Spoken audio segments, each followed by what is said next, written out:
अस्सलाम वालेकुम दोस्तों, कैसे हैं आप सब लोग। मैं उम्मीद करता हूं कि आप और आपके घर वाले खैरियत से होंगे। आज का हमारा टॉपिक है, क्या मुसलमान इंसान नहीं? Are Muslims not human? अक़वाम मुत्तहिदा और दुनिया के बड़े बड़े इदारे और आलमी तंजीमें NGOs इंसानियत का दर्स देती हैं। इंसान की ज़िंदगी की अहमियत बताई जाती है। हमें बताया जाता है कि एक इंसान, ख्वाह वो कातिल हो, चोर हो, फ्रॉड हो, रेप करता हो, धोखा देता हो या फिर इन कामों में दूसरों की मदद करता हो, उसके पास भी हकूक़ हैं। उनको भी पूरा हक हासिल है कि वो अपनी ज़िंदगी अच्छे से गुजारें। जेल के कैदियों के भी हकूक़ हैं, जंगली जानवरों के भी हकूक़ हैं। एक जानवर, ख्वाह वो कुत्ता है, गीदड़ है, गिद्ध है, शेर है या फिर कोई परिंदा या दरिंदा है, वो अपने हकूक़ रखता है।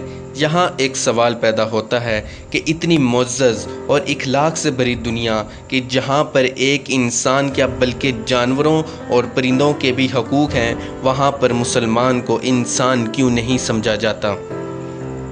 क्या मुसलमान इंसान नहीं? क्या वो दूसरे सियारे से आए हैं? क्या वो इंसान तो क्या जानवर और परिंदों से भी निचले दर्जे पर हैं? कई सवालात हैं। फ़लस्तीन हो, बर्मा हो, कश्मीर हो या फिर मुस्लिम दुनिया के फसादात हों, आखिर मुसलमान का कत्ल, उनकी मौत, उनकी इज़्ज़त का लुट जाना, उनके साथ होने वाले जुल्म आखिर कब तक और क्यों? क्या मुसलमान होना एक गाली से भी बुरा बन गया है? इसमें गलती मुसलमानों की भी है।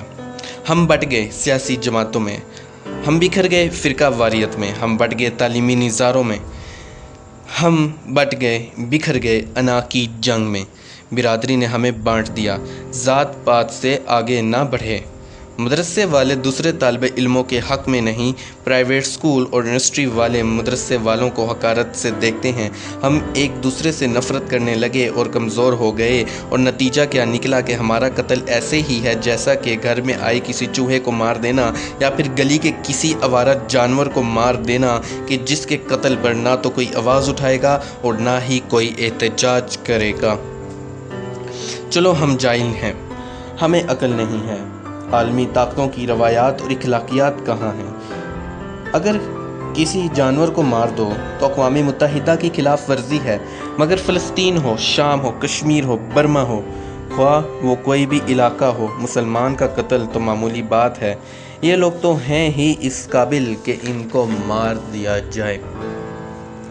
मेरे प्यारे दोस्तों, तकरीरें जोश पैदा करती हैं, मगर जो ज़िंदगी है वो अमल से बनती है।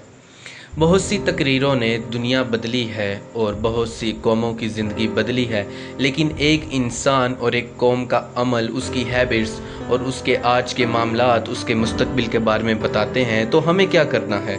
सबसे पहली बात, हमें ये समझ लेना है कि उम्मत मुस्लिमा में सब मुसलमान बराबर हैं। कुछ बुलंद हैं तो वो तकवा की बुनियाद पर हैं। हम सबको मिलकर आगे बढ़ना है, हम सबको मिलकर ही मुत्तहिद होकर ही इन चीज़ों का मुकाबला करना है। हमें दुनिया के जदीद अलूम सीखने हैं, robotics, genetic engineering, nano technology, artificial intelligence, space sciences, medical, biochemical technology, किस्सा मुख्तसर दुनिया के जदीद अलूम सीखने हैं और जदीद अलूम सीख कर उसे इंसानियत की भलाई के लिए इस्तेमाल करना है। अगर आज के हम अपने मामलात दुरुस्त कर लें और एक दूसरे को इज़्ज़त देना शुरू कर दें और आपस में मुत्तहिद हो जाएं, और जब हम एक दूसरे को इज़्ज़त देंगे तो आलमी ताकतें भी मजबूर हो जाएंगी कि वो हमें इज़्ज़त दें। फिर मुसलमान होना एक गाली नहीं होगा और हमारी शान और शौकत वही होगी जो आज से 500 या 600 साल पहले होती थी। जब मुसलमान के साथ लड़ा है तो उसको नुकसान ही हुआ है। तीसरी बात, हमें मोमिन बन के ज़िंदा रहना है। एक दूसरे को इज़्ज़त देंगे तो आलमी ताकतें भी हमें इज़्ज़त देंगी। तमाम ताकतों का मालिक अल्लाह है और हमें आपस में बस मुत्तहिद होकर रहना है। तो दोस्तों, ये आज की वीडियो थी। उम्मीद करता हूँ कि आप लोगों को पसंद आई होगी। चैनल को सब्सक्राइब करें। आप सब लोगों का बहुत बहुत शुक्रिया।